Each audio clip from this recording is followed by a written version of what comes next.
পশ্চিমাদের বৃদ্ধাঙ্গুলি দেখাতে যেন একাট্টা চীন রাশিয়া। চীন প্রমাণ করেছে তারা রাশিয়ার পরাজয় দেখতে চায় না, বরং ইউক্রেন যুদ্ধ জিইয়ে রেখে চীন রাশিয়া একযোগে পশ্চিমা শক্তিকে দুর্বল করতে চায়। ইউক্রেনে ক্ষেপণাস্ত্র হামলা চালানোর জন্য রাশিয়াকে সরাসরি স্যাটেলাইট ডেটা সরবরাহ করছে চীন। ইউক্রেনের প্রেসিডেন্ট ভলোদিমির জেলেনস্কি এই বিষয়ে তীব্র হুঁশিয়ারি দিয়েছেন।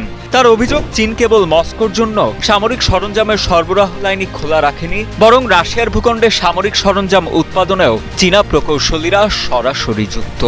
বেজিংয়ের এই নীরব মদত ইউক্রেন যুদ্ধের গতিপথ বদলে দিতে পারে। ইউক্রেনীয় গোয়েন্দা সূত্রের তথ্য বলছে, ইউক্রেনীয় ভূখণ্ডের স্যাটেলাইট তথ্য হাতিয়ে নিতে মস্কো বেজিংয়ের মধ্যে উচ্চ স্তরের সহযোগিতা চলছে। যখন রাশিয়া ক্ষেপণাস্ত্র ও ড্রোন হামলা চালায়, তখন ইউক্রেনের ওপর দিয়ে চীনা গোয়েন্দা স্যাটেলাইট উঠতে দেখা যায়।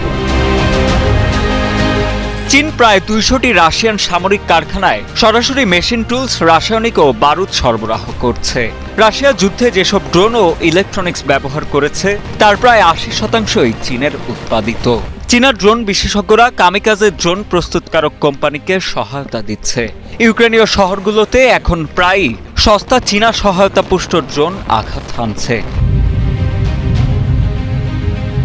বিশেষজ্ঞরা বলছেন, চীন রাশিয়া ইঞ্জিনিয়ারিং সহায়তা ভাগাভাগি করছে এবং আধুনিক যুদ্ধের অভিজ্ঞতা অর্জন করতে জোট বেঁধেছে। উল্লেখ্য, ২০১২ সাল থেকে রাশিয়ার প্রেসিডেন্ট ভ্লাদিমির পুতিন এবং শি জিনপিং ৪০ বারেরও বেশি দেখা করেছেন। এই দুই মিত্র দেশের মধ্যে অর্থনৈতিক বন্ধনও বেশ শক্তিশালী। ২০২৪ সালে বাণিজ্য $২৪৫ বিলিয়ন পৌঁছেছে, যা ২০২১ সালের তুলনায় ৬৬% বেশি। রাশিয়া মূলত চীনে প্রাকৃতিক সম্পদ ও জ্বালানি রপ্তানি করে। রাশিয়ার আন্তর্জাতিক বাণিজ্যের প্রায় 40% এখন চীনা মুদ্রা ইউয়ানে ব্যবহৃত হয়। এই সীমাহীন অংশীদারিত্ব পশ্চিমাদের বিরুদ্ধে কর্তৃত্ববাদী অক্ষের প্রযুক্তিগত ও অর্থনৈতিক উত্থানের ইঙ্গিত দিচ্ছে।